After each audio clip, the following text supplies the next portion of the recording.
¿Alguien sabe para qué sirve la ley? ¿No? Bueno, ya vamos a ver para qué sirve la ley. Muy bien. Su atención, por favor,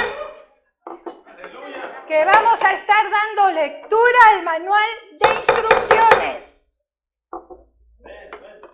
Le voy a invitar que usted abra la hermosa, la bella y la inalterable palabra de Dios en el libro de Gálatas.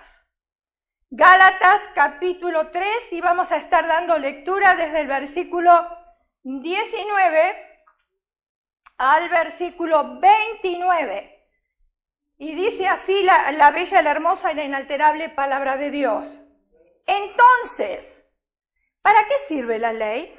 Fue añadida a causa de las transgresiones, hasta que viniese la simiente a quien fue hecha la promesa, y fue ordenado por medio de ángeles en manos de un mediador.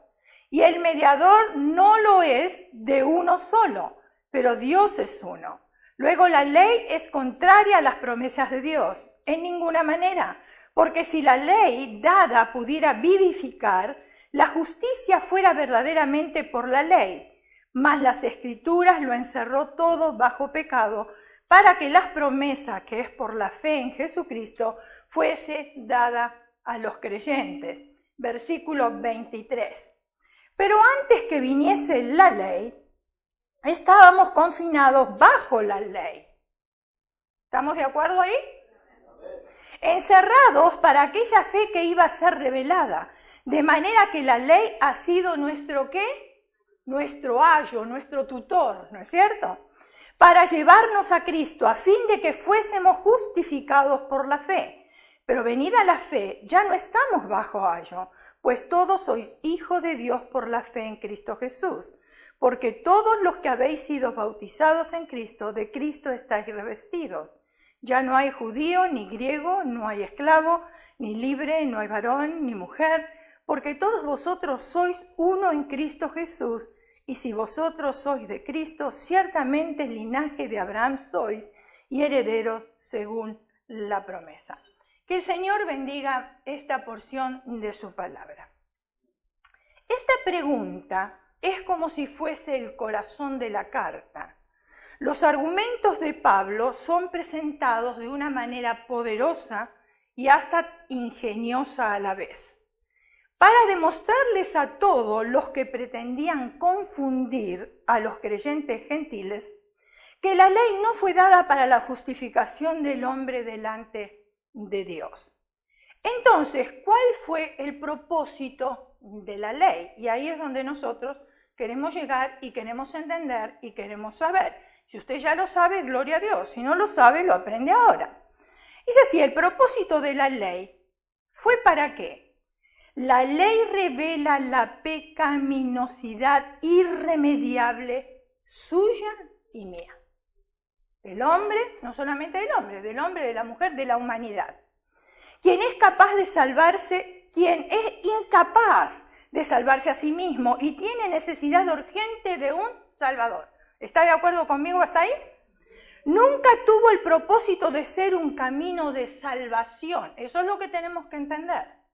Porque hay muchas otras denominaciones, religiones que viven bajo la ley. ¿Amén? Muy bien. Actuó como un ayo, o sea, un tutor, para llevarnos a Cristo y se aplica a niños hasta llegar a la mayoría de edad. Ahora, Pablo ha hablado primero de Abraham y de su fe. Lo hemos leído rápidamente, pero si usted da una ojeadita ahí en la cita que hemos leído, usted va a ver que ahí nombra a Abraham.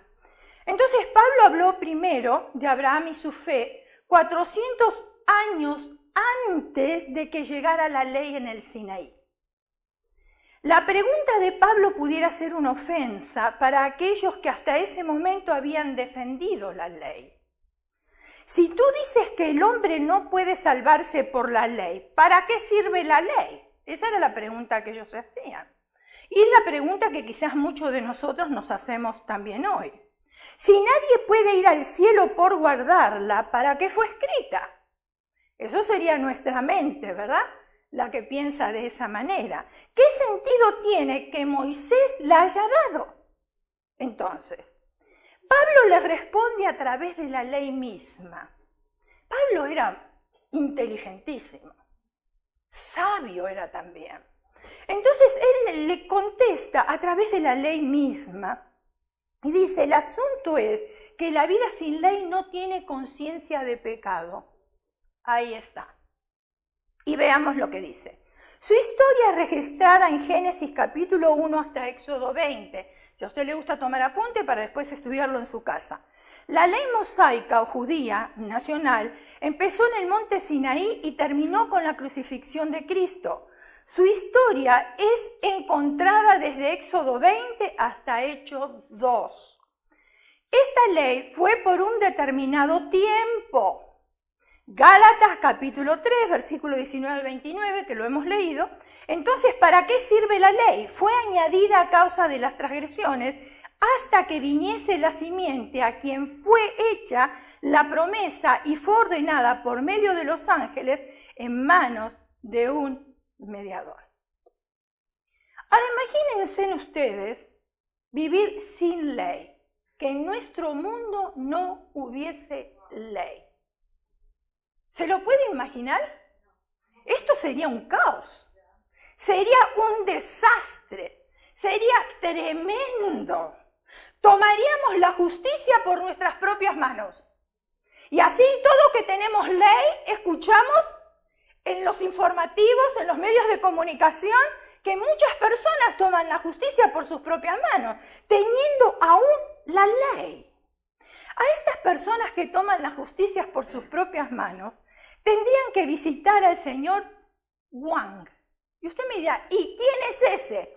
Bueno, vamos a descubrir quién es el señor Wang.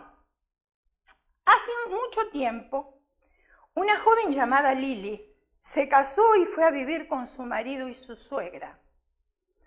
Después de algunos días, Lily no se entendía con su suegra. Normal, ¿verdad? ¿Sí o no? Bueno, sus personalidades eran muy diferentes. Y Lily fue irritándose con los hábitos de su suegra, que frecuentemente la criticaba. Los meses pasaron y Lily y su suegra cada vez discutían y peleaban más. De acuerdo a una antigua tradición japonesa, la nuera tiene que cuidar a la suegra y obedecerla en todo. Hello. ¿Cuántas son nueras aquí? ¿Se quieren tapar los oídos? Lily, no soportando vivir más con su suegra, decidió visitar a un amigo de su padre, el señor Wang. Acá está. Para que le ayudara a deshacerse de su suegra. Imagínense. Después de oírla, este tomó un paquete de hierbas y le dijo, estas hierbas lentamente irán envenenando a tu suegra. Pero no deberás usarla de una sola vez para librarte de ella, porque ello causaría sospechas. La mente, ¿no? Cada 2 días pondrás un poco de estas hierbas en su comida.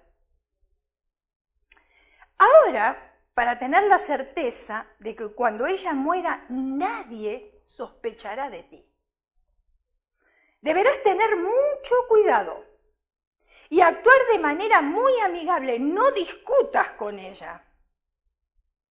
Mejor ayúdala a resolver sus problemas. Recuerda, tiene que escucharme y seguir todas mis instrucciones.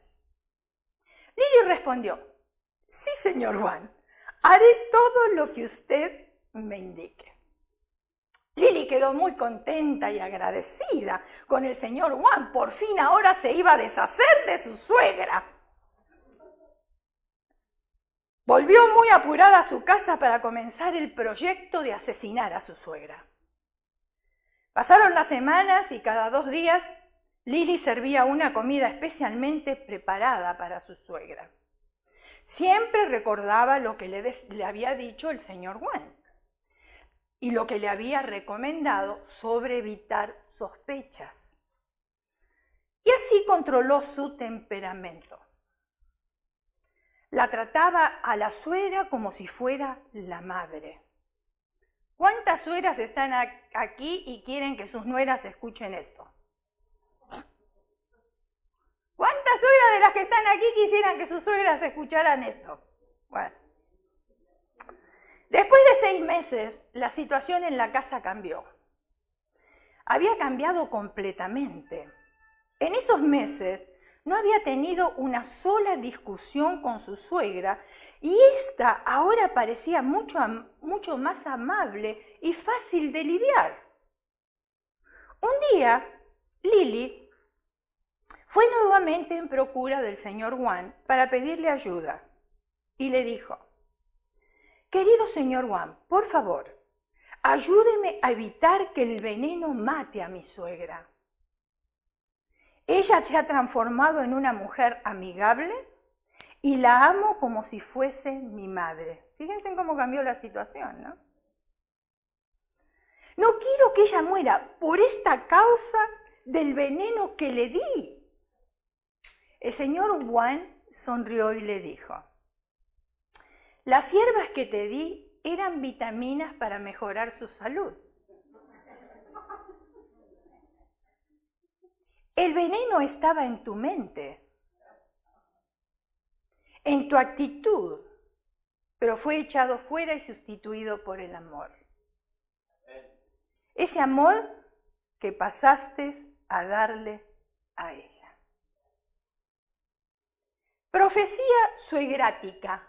Esto va de más. Aquí. Nuera eres, suegra serás. Lo que a tu suegra le hagas, tu nuera te lo hará. Lo vuelvo a repetir. Nuera eres y nuera serás. Y suegra serás.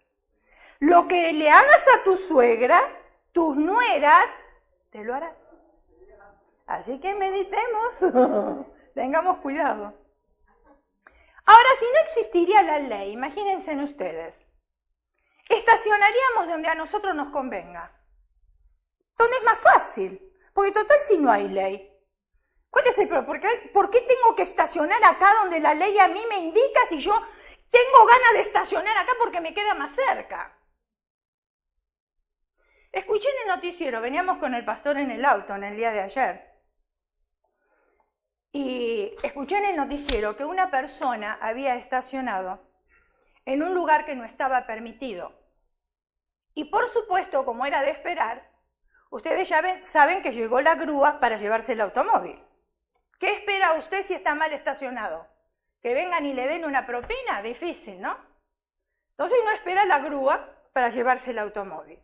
Las personas que estaban reportando la noticia, escuche bien, dijeron que el señor de la grúa era el malo de la película.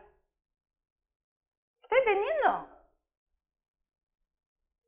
¿El señor de la grúa era el malo de la película? El malo de la película era el que había estacionado en un lugar que no le correspondía. ¿Por qué? Porque estaba violando la ley. Y la ley fue puesta para que nosotros podamos vivir de una manera sabia. Si no existiría la ley, todos iríamos a exceso de velocidad. Así todo, vamos a exceso de velocidad y todavía miramos el espejo retrovisor y estamos orando que no nos vea la policía, que no nos vea la policía. Y sabemos que estamos yendo a exceso de velocidad. Si no existiría la ley, seríamos amantes de lo ajeno. Porque ¿qué me dice a mí que esto es tuyo? Yo lo tomo y es mío también. ¿Por qué tiene que ser tuyo nada más?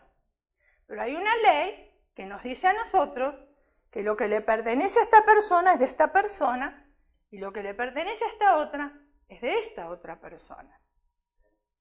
Aún sabiendo que nos espera la cárcel y sin embargo seríamos amantes de lo ajeno. O sea que haríamos lo que a nosotros se nos venga en gana. Por otro lado, ¿por qué le tememos a la ley? ¿Por qué se teme ir a la corte? Yo no sé si usted habrá estado alguna vez en la corte, yo sí. Delante de un juez, y usted cuando entra ahí es un frío que se siente en ese cuarto y en ese lugar, y usted está sentadito tranquilo, pero cuando aparece el juez y todos tienen que ponerse de pie y está vestido con esa bata, ¡uy, señor! Usted dice, bueno, acá no sé qué va a pasar, ¿no? ¿Qué es lo que voy a hacer? ¿Por qué le tememos al juez? ¿Por qué le tememos a la corte? Porque tenemos miedo de enfrentarnos al juez. Porque él con el martillo dice, caso cerrado. 7 años de prisión. Cadena perpetua. Sale bajo fianza de $3 millones. Estamos esperando que dicten esa sentencia, ¿no? Entonces estamos con ese temor. La respuesta que Pablo confrontará a los que piensan que él es un traidor de la fe y a su vez deja en claro la gran revelación que ha traído la ley y por qué debemos estudiarla. ¿Cuál es la importancia de este mensaje para la iglesia de hoy? Respondemos a esta gran interrogante de esta manera. La ley produjo en el hombre una conciencia culpable. Lo irónico de esto es que si bien es cierto que hubo un tiempo cuando la ley no existía y no había culpabilidad de pecado, la ley fue ordenada por Dios para revelarle al hombre su más grande miseria. Esto es lo que Pablo dice en Romanos capítulo 7, versículo 9. Y yo sin la ley vivía en un tiempo, pero venido el mandamiento, el pecado revivió y yo morí.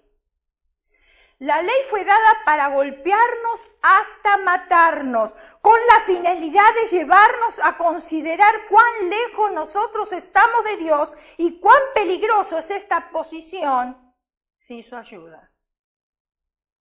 Estos mandamientos nos llevan a la condenación y si no se cumplen, por eso la finalidad de la ley es advertirnos el peligro en el que estamos, ¿para qué? Para correr a Cristo como el único Salvador. La ley es el bisturí que abre el cuerpo y descubre internamente que hay un cáncer y que ha hecho metástasis. ¿Usted conoce esa palabra? La habrá escuchado a lo mejor.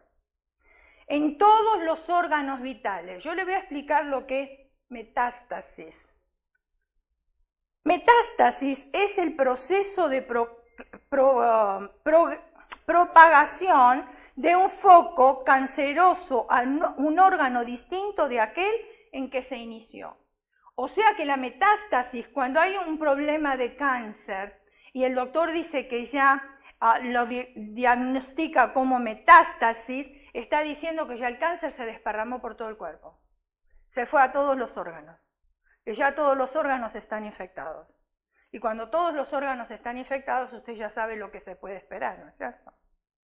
Entonces, la ley es el bisturí que abre el cuerpo y descubre que en nuestro interior tenemos un cáncer que se ha hecho metástasis en todos los órganos vitales. La ley nos demanda a nosotros una obediencia perfecta. ¿Quién puede cumplir la ley? Nadie. ¿Quién puede obedecerla perfectamente? Nadie. Eso significa, ante lo más mínimo, que si nosotros fallamos, entonces nos constituimos en infractores de la ley. Entonces, ¿qué puede hacer la ley por nosotros? Lo único que puede hacer la ley por nosotros es que sintamos que no somos nada. ¿Qué tal? Qué sencillito, ¿no? La ley nos dice que no somos absolutamente nada. No puede darnos vida, no puede limpiarnos, no puede cumplir la vergüenza que la misma ley pone al descubierto. Supongamos que hemos guardado los 10 mandamientos Estamos hablando de la ley espiritual. No estoy hablando de la ley de la tierra. La ley de la tierra la tenemos que cumplir. Pero la ley espiritual no nos da vida, no nos puede limpiar, no nos puede cubrir la vergüenza, al contrario, la pone al descubierto.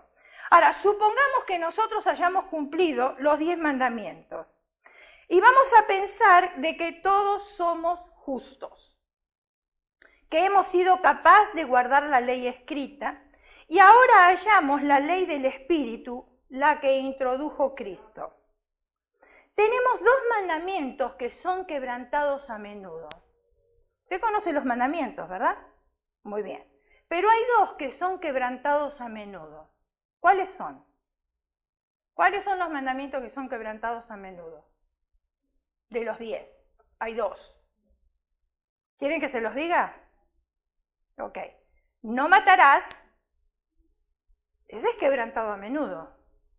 Y no cometerás adulterio. ¿Lo quebrantamos a menudo o no? Supongamos que decimos, todo esto lo he guardado desde mi juventud, todos los mandamientos. Pero resulta que Jesús dijo, cualquiera que mira a una mujer para codiciarla ya adulteró en su corazón. ¿Quebrantó el mandamiento? Quebrantó el mandamiento. Y también Jesús dijo que aunque no hayamos matado a nadie con una arma, porque a veces nosotros pensamos que matar es simplemente agarrar un arma, o fabricar una bomba, o clavar un cuchillo, o muchas veces nosotros decimos en la iglesia, lo cual es verdad, que matamos con la lengua. ¿Es cierto o no es cierto? Sí. No agarramos ningún arma blanca, no hemos hecho nada, pero nuestra lengua la usamos y matamos a personas. ¿Qué? Pues yo no estoy hablando de eso. Fíjense en ustedes lo que dice la Biblia. Aunque nunca hayamos matado a alguien, el que está enojado con su hermano se convierte en un asesino.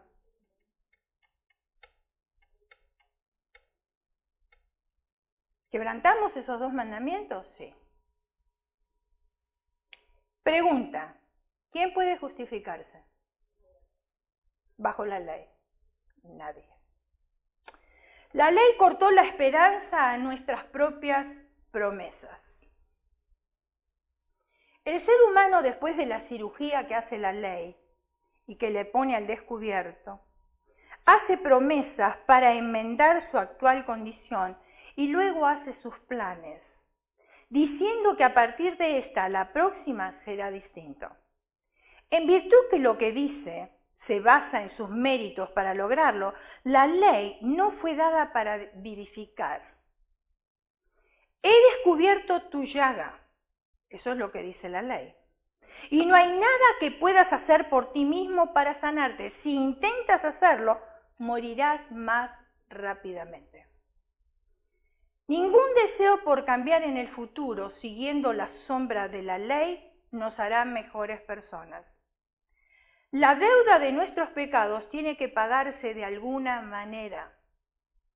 Dios nos hizo a nosotros a seres espirituales, sea que un día hicimos la decisión por Él, o sea que todavía no hemos hecho la decisión por Él. Pero de todas maneras Dios nos hizo espirituales.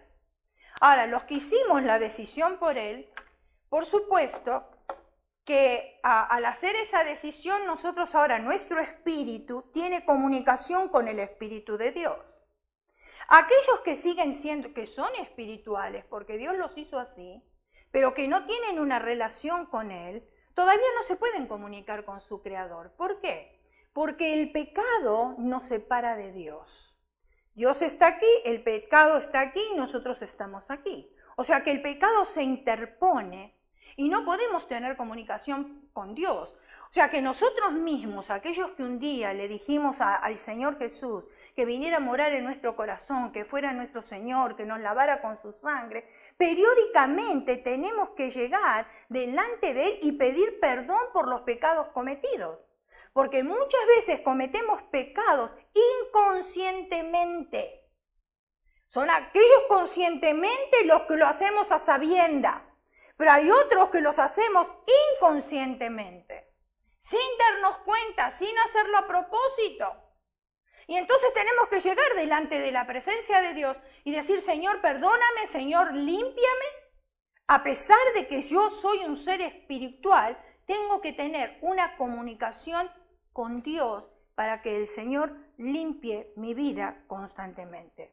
La ley nos dice a nosotros a grito de que nada de lo que hagamos puede expiar nuestro pasado, a menos que lo hagamos por medio de la expiación de Cristo Jesús, nuestro Salvador. ¿Qué es expiación? Es una palabra que se usa mucho en las iglesias, no la escuchamos ahí afuera. Quizás muchos de nosotros conocemos lo que significa, otros no. Pero expiación es la eliminación por la culpa del pecado. O sea, que Cristo murió en la cruz del Calvario, ¿para qué? Para librar nuestra culpa de pecado. Y todos somos pecadores, todos, no hay uno, dice la Escritura, no hay uno que sea justo, solamente el Señor Jesús es justo. Ahora, la ley encierra, o la ley nos encierra en nuestros pecados. Un preso condenado a cadena perpetua y luego sentenciado a pena capital sabe perfectamente cuán horrible es el peso de la ley, producto de sus malas acciones. De esta manera, al cometer una sola transgresión, por más mínimas que sea, lo arruinamos completamente todo. La ley simplemente nos ha encerrado y confinado a una cadena perpetua. La ley nos conduce, y esa es la buena noticia, al único que puede cumplirla. ¿Por qué? Porque la ley tiene fecha de expiración. Y eso es lo bueno. La ley tiene fecha de expiración. La ley no fue dada para siempre. Ella nació con una fecha de expiación. Fue temporal hasta que apareciera el Mesías prometido. En eso consistió la promesa que se le hizo a Abraham. La ley ha servido para revelarnos la profecía que apareció en Génesis capítulo 3, versículo 15. Y pondré enemistad entre ti y la mujer, entre tu simiente y la simiente suya. Esta te herirá en la cabeza y tú le herirás, ¿dónde? En el calcañar. En el momento de dar esta promesa, ningún niño había nacido de Adán y Eva. Probablemente, con el nacimiento de cada hijo varón, estaba la esperanza de que él sería el que iba a derrocar el mal que se había desatado en el mundo entero. La promesa será, te herirá en la cabeza, y la idea es que habrá un golpe mortal. Cuando el Señor Jesús murió en la cruz, Satanás pensó que había ganado la batalla, que ya había vencido al Señor Jesús. Pero entonces, ¿quién es el que le hiere en el calcañar? ¿Cómo entiende usted ese versículo? Que uno le va a herir en la cabeza y otro le va a herir en el calcañar. ¿Quién era el que iba a herir en el calcañar? ¿Quién era? ¿Quién era? Con la muerte de Cristo en la cruz, lo que Satanás logró herir a Cristo en el calcañar. Pero el Señor Jesús, al resucitar, va a herir a Satanás en la cabeza. Y esa es muerte final, es mortal ahí. Ahí no se va a salvar. O sea que allá hay una sentencia declarada sobre Satanás.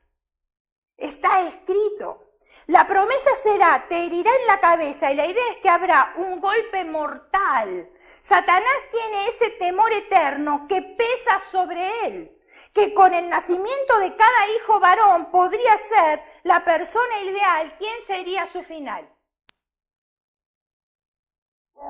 En la batalla Satanás le heriría en el calcañar, o sea, en el talón, a la simiente que es Jesucristo, prometido, que sufriría, pero él no sufriría un golpe destructivo. El apóstol Pablo vio esta gran promesa cumplida en la salvación y la santificación del pueblo de Dios. El apóstol Pablo hace referencia en esta promesa en Romanos 16:20 y dice: y el Dios de paz aplastará en breve a Satanás bajo sus pies. La gracia de nuestro Señor Jesucristo sea con vosotros. ¿Qué significa la palabra aplastar? Porque eso es lo importante de este versículo. Si nosotros tendríamos que desglosar el versículo para poderlo entender, la palabra que más sobresale aquí, aplastará. Porque dice, y el Dios de paz aplastará en breve. Ustedes saben que para el Señor 1000 años es un día son 1000 años. Muy bien, aplastará en breve a Satanás bajo sus pies. La gracia de nuestro Señor Jesucristo sea con todos vosotros. Entonces, ¿qué quiere decir aplastar? Aplastar, aunque es una sola palabra, tiene varias definiciones. Y eso es lo interesante. Y vamos a ver qué es. Aplastar literalmente es restregar, romper, pisotear, romper en pedazos por aplastamiento, moler, destruir. Miren cuántas cosas significa una sola palabra. Y eso es lo que va a sucederle a Satanás cuando el Señor le aplaste. Cuando el Señor le dé el golpe mortal en su cabeza. Entonces Pablo nos recuerda sacar fuerza todos los días de la promesa de bendición, la victoria final sobre Satanás.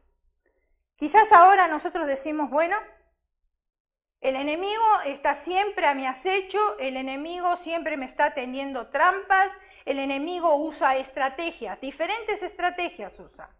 Porque el enemigo no es como nosotros porque somos seres espirituales, porque amamos al Señor, porque somos considerados ovejitas. Hermano, muchas veces descansamos en eso y no tenemos nosotros diferentes estrategias o planes de ver cómo podemos solucionar nuestra vida. El enemigo es bien astuto. Él comienza con el plan A. Si el plan A no le funciona porque nosotros hemos estado alerta y le hemos reprendido, le hemos echado, hemos obedecido a Dios, entonces Él va a utilizar el plan B. Él no se cansa. Él nos quiere destruir la obra de Dios en nuestras vidas. Entonces tiene ya el plan B. Supongamos que en el plan B nosotros también hemos estado alerta y Él no pudo hacer nada con nosotros. Él ya tiene otro plan ideado. Él ya tiene el plan C. Mi pregunta es, nosotros como hijos de Dios, ¿cuántos planes tenemos? ¿Será que tenemos plan 0? ¿Todavía no hemos ideado ni siquiera el primero? O sea, si viene el enemigo al ataque, a mi ataque, ¿cómo voy a reaccionar yo? ¿Cómo voy a poder diferenciar yo que esa es una obra del enemigo, que no es de parte de Dios? Y usted me va a decir, bueno, pero el enemigo cuando viene, enseguida viene con el mal. No siempre, porque él se viste como ángel de luz. Y si él quiere llamar nuestra atención, él quiere destruir la obra de Dios en nuestras vidas, Él nos va a presentar una bandeja de plata bien presentada. Y viene ahí y nosotros, porque somos ovejitas, estamos balando todo el día, pero sin ninguna estrategia, ningún plan. Entonces viene ahí el zarpazo de Satanás y comienza a robarnos nuestra familia, la relación con Dios, el ministerio en la iglesia y un montón de otras cosas. Nuestro trabajo, nuestras relaciones como hermanos en Cristo, relaciones con la familia, en el trabajo, como amistades. Y muchas veces nos tomamos esas discusiones personales con la persona y no nos damos cuenta que al que tenemos que reprender es a Satanás en el nombre de Jesús y amar a la persona y tratar con la persona y decirle, Satanás, en esta relación no te vas a meter.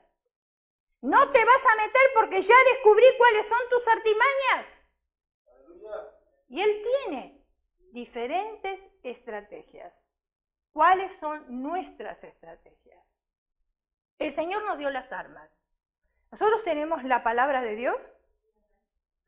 ¿Sabe quién no tiene armas? Sencillo. El que no lee la Biblia no tiene armas. Si no lee la Biblia, ¿de dónde va a sacar las armas? ¿Que va a ir a comprar un revólver? Y le va a apuntar y decir, Satanás, si tú me atacas, yo te mato. ¿Y dónde estás? Y no lo veo, es espíritu. Y estamos apuntando acá y él se está riendo del otro lado. Y entonces apuntamos del otro lado y se está riendo desde allá. Y entonces empezamos a tirar y tirar en el aire. Porque no tenemos las armas adecuadas para contrarrestar el ataque del enemigo.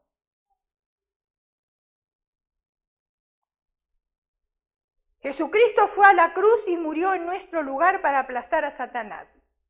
Esta semana mi hijo Leonardo me manda un video y me dice, así bien clarito me puso, mirá bien lo que están haciendo estos locos. Entonces yo abro ahí y eran estas personas lacerándose. Pero ¿saben cómo se cortaban la cantidad de sangre que salía? Era increíble, con cuchillos. Agarraban, ustedes vieron lo que, no sé si conocen bien, con qué le golpearon al Señor Jesús. Era una bola de metal que tenía muchas puntas. Y entonces le daban de esos golpes y arrancaba la piel y arrancaba también la carne y salía sangre. Con eso también se golpeaban.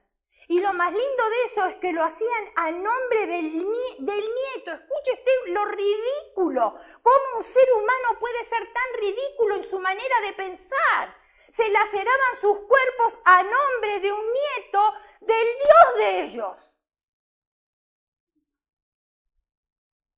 Y a los hijos los hacían caminar sobre carbones encendidos. Ahora, si ellos estaban locos, ¿qué culpa tenían los chicos? Una salvajada.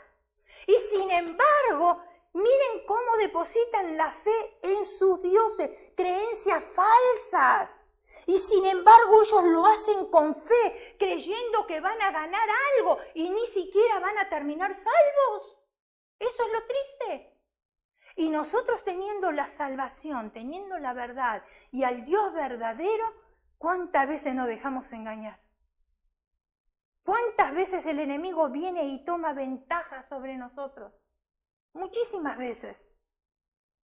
Jesucristo fue a la cruz y murió en nuestro lugar para aplastar a Satanás. Satanás fue aplastado en el Calvario, fue derrotado cuando Jesús resucitó de entre los muertos. Ya había una sentencia sobre su vida. El golpe final será la sumisión de Satanás a Jesucristo cuando Jesús regrese en gloria. Entonces, ¿cuál es el propósito de la ley? Otra vez. La ley revela la pecaminosidad irremediable del ser humano, quien es incapaz de salvarse a sí mismo y tiene necesidad urgente de un Salvador. Nunca tuvo el propósito de ser un camino de salvación. Actuó como un tutor, como un ayo, para llevarnos a Cristo, y eso se aplica a los niños hasta llegar a la mayoría de edad. No importa si hayamos nacido en un hogar cristiano, un día tenemos que hacer una decisión por Jesucristo. Yo no puedo llevarme a mis hijos al cielo si ellos no hacen una decisión. Mi esposo no me puede llevar a mí si yo no hago una decisión.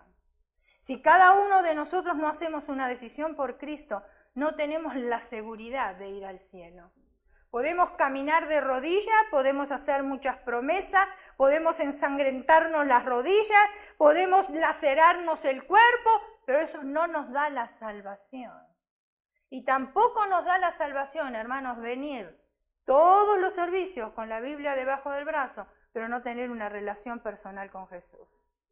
Lo importante es tener una relación personal con el Señor.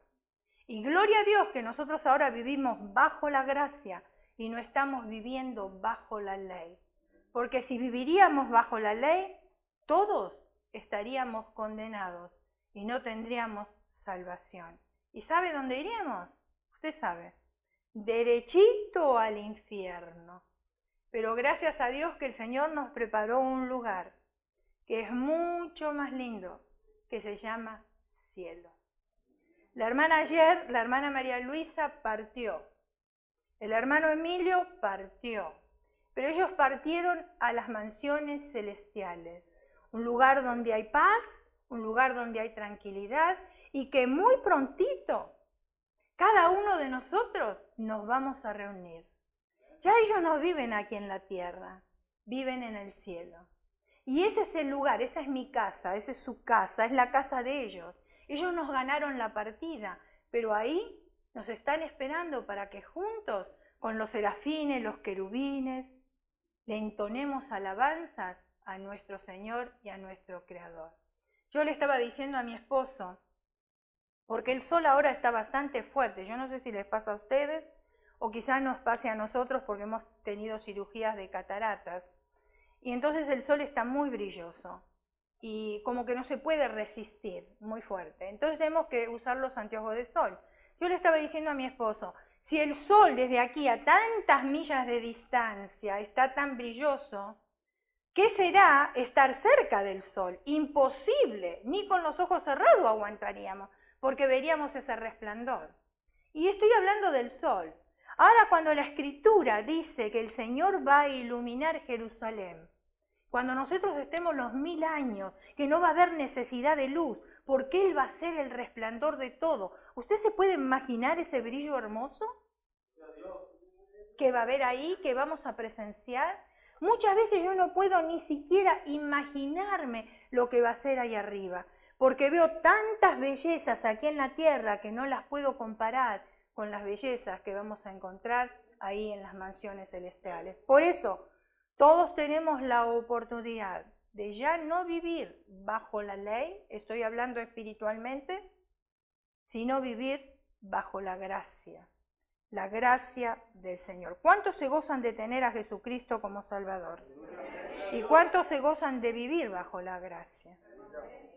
Entonces, si usted se goza de vivir bajo la gracia, póngase de pie ahora, comience a darle gracias a Dios. Quizás usted está un poco cansado del trabajo, pero ahora ordénele a su cuerpo y a su mente que se sujete al Espíritu Santo de Dios. Y comience a darle gracias por la muerte de Cristo en la cruz. Yo sé que usted lo ha hecho muchas veces, pero ahora una vez más le damos gracias porque lo que a nosotros nos tocaba sufrir, el Señor por amor fue y sufrió por nosotros, para que ya nosotros no seamos esclavos de la ley, sino que podamos vivir nosotros bajo la gracia, porque la ley no nos daba la salvación, al contrario, la ley nos condenaba y nosotros no éramos capaces de cumplir la ley a la perfección. Y el Señor Jesús, por amor a nosotros, Él fue a la cruz y ahora estamos viviendo bajo la gracia. Entonces comience a levantar su voz, porque yo no les escucho de aquí.